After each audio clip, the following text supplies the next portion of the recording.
Here's how the anchor giving that interview responded. It sounds like she's saying we're going to spend our way out of debt. And obviously no one that has a credit card bill thinks that the answer is to spend more. Some of the investments that we make help with inflation. I mean, that's definitely true with the infrastructure investments, right? Joe Concha joins us now. Joe, first, good on Joe Kernan there for pushing back on Buttigieg.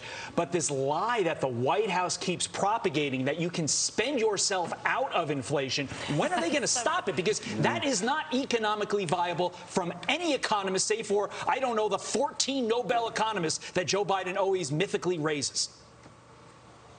I think he's raised it to 17, actually, Nobel economists. But, Todd, here's what the president said just last week, right, at a conference in Philadelphia. Quote, "I'm sick of this stuff. The American people think the reason for inflation is the government spending more money. Simply not true," he says. Now, I'm not much of an economist, but I did take Econ 101. And I distinctly recall learning that if you flood the financial system with trillions of dollars in additional spending, that devalues the dollar. And maybe, just maybe, that leads to higher inflation. But this is the hill Democrats have decided to die on going into the midterms. Nancy Pelosi just said last week, quote, "Government spending is doing the exact reverse, reducing the national debt. It's not inflationary."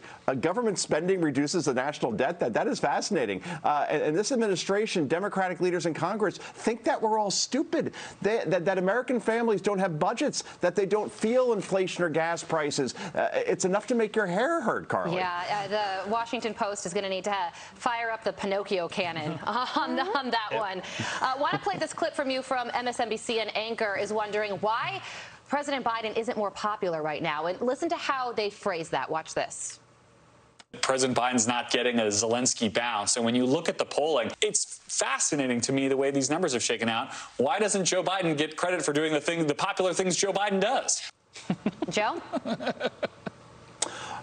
So while women and children and civilians are being murdered by Putin and his military in Ukraine, and while American journalists are being murdered and wounded in Ukraine, we have some political pundits here wondering why Joe Biden isn't benefiting from all of this. Why is he getting the Zelensky bounce?